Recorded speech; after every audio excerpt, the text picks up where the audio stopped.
Hi, everyone. Welcome to this latest episode of This Creative Life with Aurora B. That's me. Today, we are talking about how I made my 50th Redbubble sale within my first 3 months and how you can too, without selling your soul and without infringing on anyone's copyright. Now, I just want to take a little quick moment. I'm actually re-recording this because I went off on some crazy tangent and just decided to redo it about why it's important to also celebrate when you reach these milestones. So celebrating is extremely important in your creative journey to avoid self-sabotage. We will talk about it more later. But for now, just remember that celebration can keep you on track. It's a great motivator. It's a sign of gratitude towards the universe for the good things that are coming and helps allow you to be open to receiving more good things. So wherever you are in your Redbubble journey, your creative journey, your journey as an artist, whether you do print on demand or not, please just take a moment and celebrate something. Think of something that's gone well for you, no matter how big or small, and take a moment and congratulations. I know you have something to celebrate, and I just want to be there to celebrate with you. And thank you for being here, for celebrating with me. So I have compiled a list of 5 steps that I took that made these 50 Redbubble sales in under 3 months happen. And sorry if I look down a bit at my notes because I am a Luddite and I do like to do some things by paper still. So I'm going to start out with the first simple step I took, which is pretty straightforward. I took Skillshare classes on how to digitize my art. So for you, those of you who have never done any sort of print on demand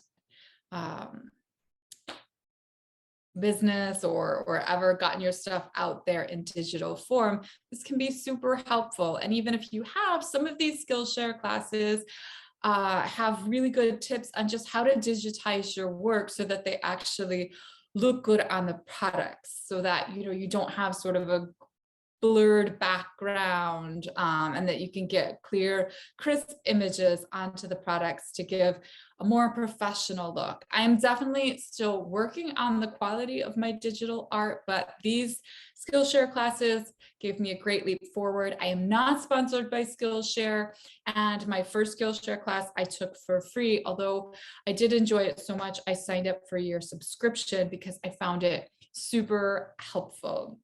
So that's just a very practical tip you could do, whether it's Skillshare or even a YouTube, is just to, take some classes on the real how-to of how to turn your physical art into a product that you might be able to sell online, so that you're, increasing the number of people that can be a patron of the arts and help you along your creative journey. Now, the next 4 tips are going to get a little deeper into the process. It's not just how to do this, technically speaking. Most of you who can access this YouTube are probably good enough with computers to be able to figure out how to get an image up online. Now, but how really are you going to grow your sales? The second thing I did is that I actually included my friends and family in my journey. And for me, that was a really big step. I was posting my art on my social media for, quite a number of years, not consistently.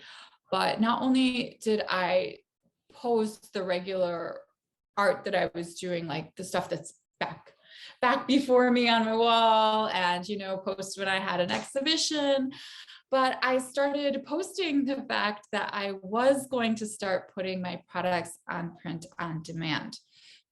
I try not to hammer it over anyone's head, but I just let people know that I had learned this skill and I was really excited about it. And I was excited to share the patterns that I had made. I talk about it in an earlier episode, but I started off with a giraffe pattern and I was just so thrilled by kind of being able to put it up. So I shared that. And then in my, Facebook post, which is the platform that I was using because of the demographic of most of my friends, but you might, friends and family, but you might have a different demographic. I shared it first and foremost just to show people what I had done because I was really excited. I wanted to celebrate, but I did then under with some dots, make sure that I did include my link if someone wanted to buy it. I didn't ask anyone to buy my designs. I just let people know that I had the designs and that I was really excited to be embarking on the journey. And what happened next was that a lot of people started saying, well, I love those giraffe designs, but I really like bunnies. If you do a bunny, then maybe I would I would like to purchase something with a bunny, for example. I decided, why not? I'm looking to increase my portfolio of the designs that I was putting up. So I just started making a list. Made a list, and I have it keeps growing. Anytime someone made a comment on one of my posts about a design I'd done with a design they would like, I wrote it down, and then at the time I actually got to that design, I would tag them in the post and thank them for giving me that great idea. Because what I figured is if one person liked that design, let's say one person wants a bunny, that they can't be the only person in the world that wants a bunny. And in any case, even if they don't buy anything, eventually someone else might. And even if they never bought the bunny design and no one else did, I thought it was really great that my art was inspiring a conversation, because when I went back to what I wanted to do as an artist and who I wanted to be, one of my fundamental deep motivating factors is to spark conversation with my art, which is not something I ever thought I would do with giraffes and bunnies, which is why for the longest time, I sort of thought of myself more as a fine artist and sort of avoided some of the types of art that I've actually started doing recently. But surprisingly enough, giraffes and bunnies can spark great conversation and connection and be a beautiful way to communicate across time and space with friends and family. So that's my second step, is to include your friends and family on your journey. This is not a journey you're taking on your own. Even if you're not looking to make money out of your art, by including other people in the journey, you are, creating a deep connection with your art and actually adding, to the world with your art, which is most of us actually want to do in the end, which is why you might have found this video. If you found the video just because you're looking to make money, I'm sorry, this is not the channel for you. This channel is all about living a creative life and, finding a means so that you can keep making that happen. But first and foremost, living out your creative, most beautiful, authentic life.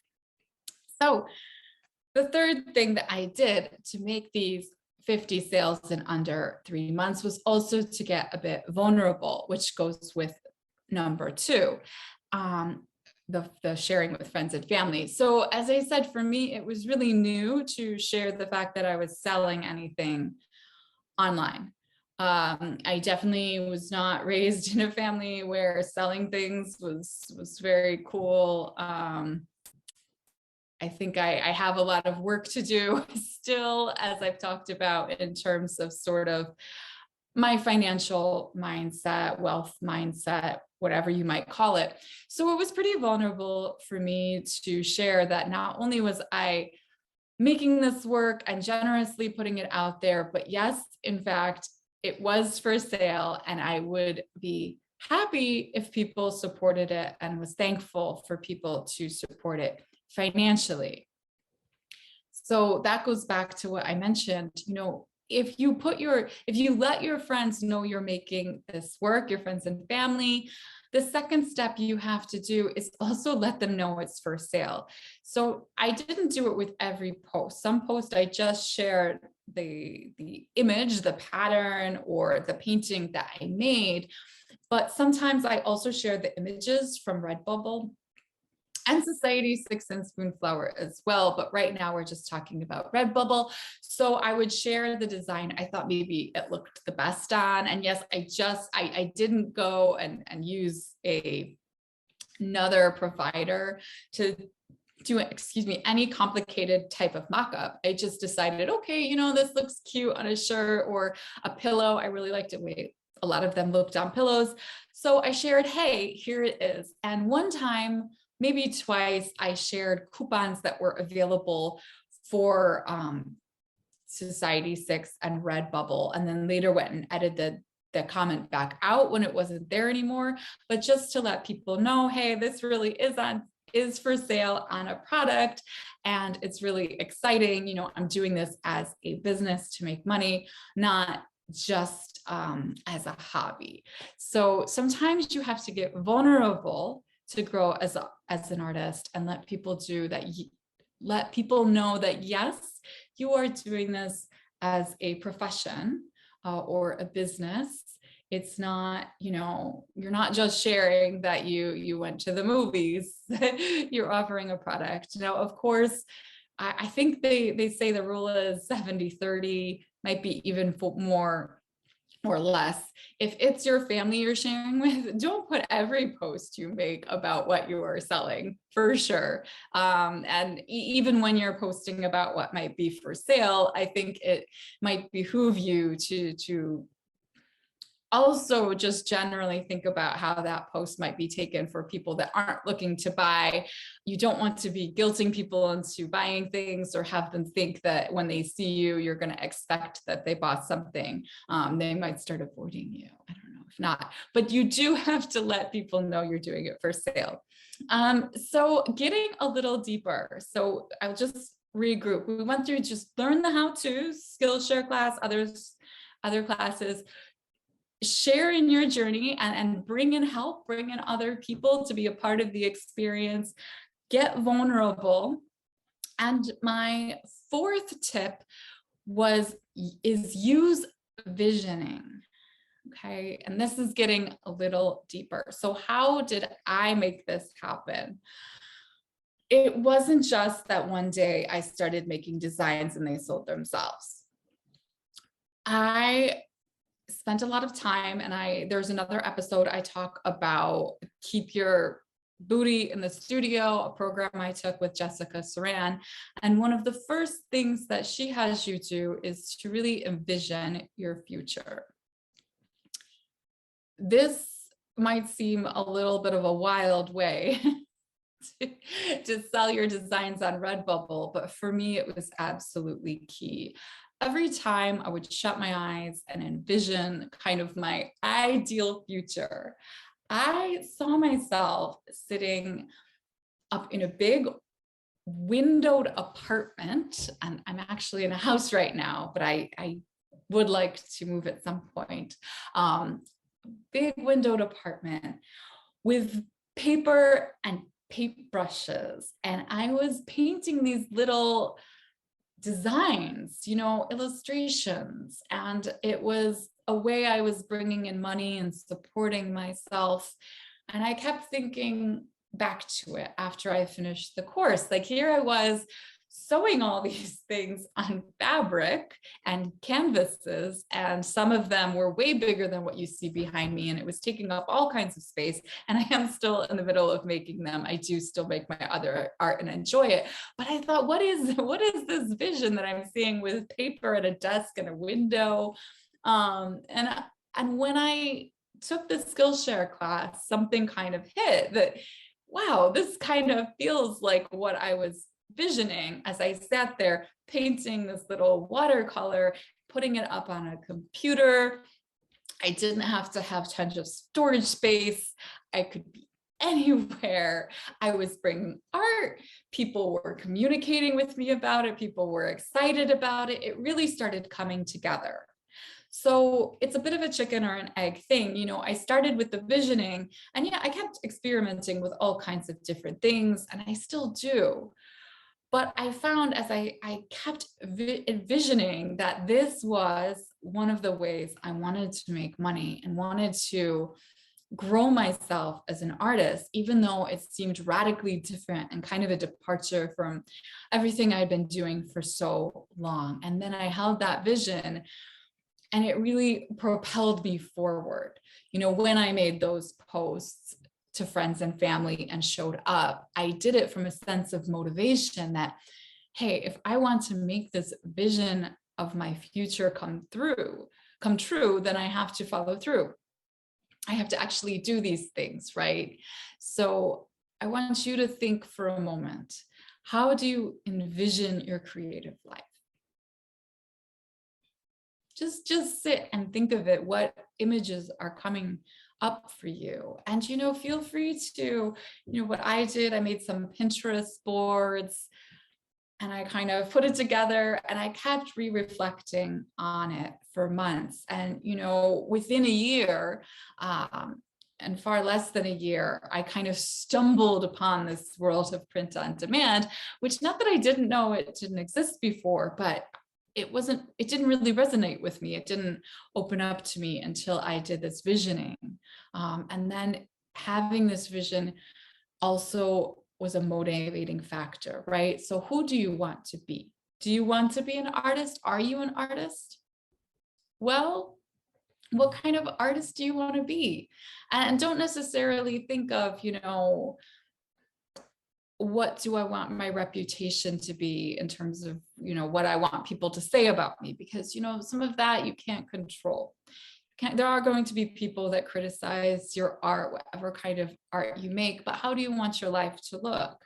And if it includes something like Redbubble, putting your stuff on print on demand, that is completely valid, right? You don't need a gallery to validate you, or some old white man in a paper to say that you're a good artist, to be a valid artist, right? You're an artist if you make art.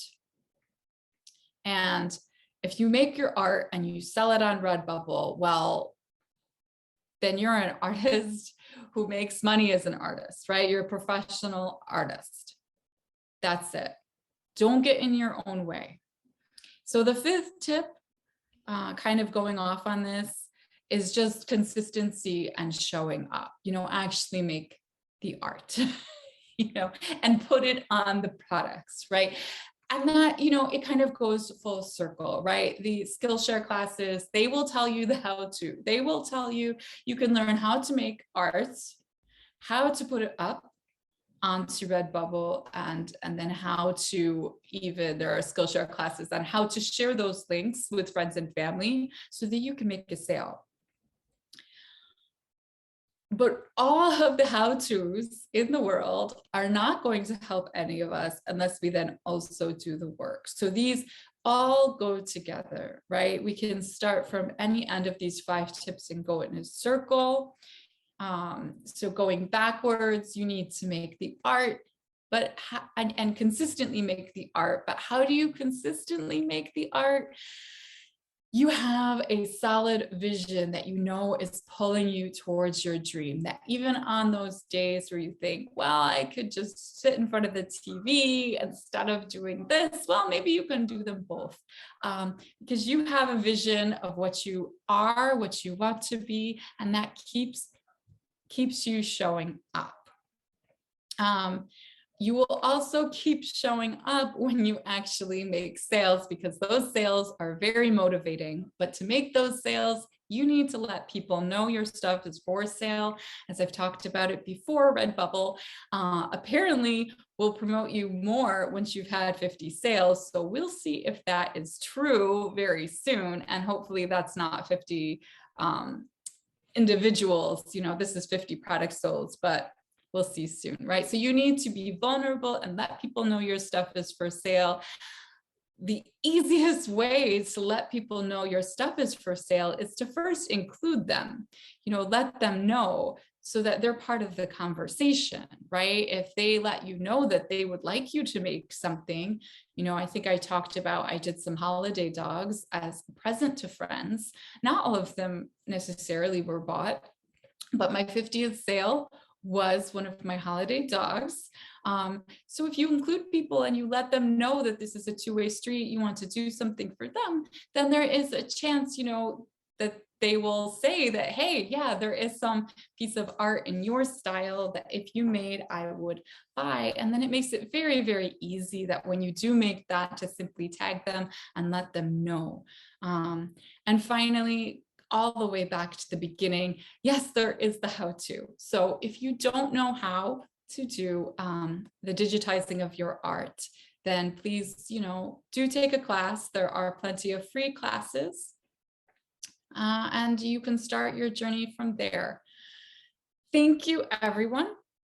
That is a little bit roundabout, and I just want to start including in my show kind of the deeper points on how we can get these creative things done, and not just the how-to, but also the how-to. So thank you once again for being here. I appreciate your presence. If you are on a creative journey, whether or not involves Redbubble, please, in the comments, let me know.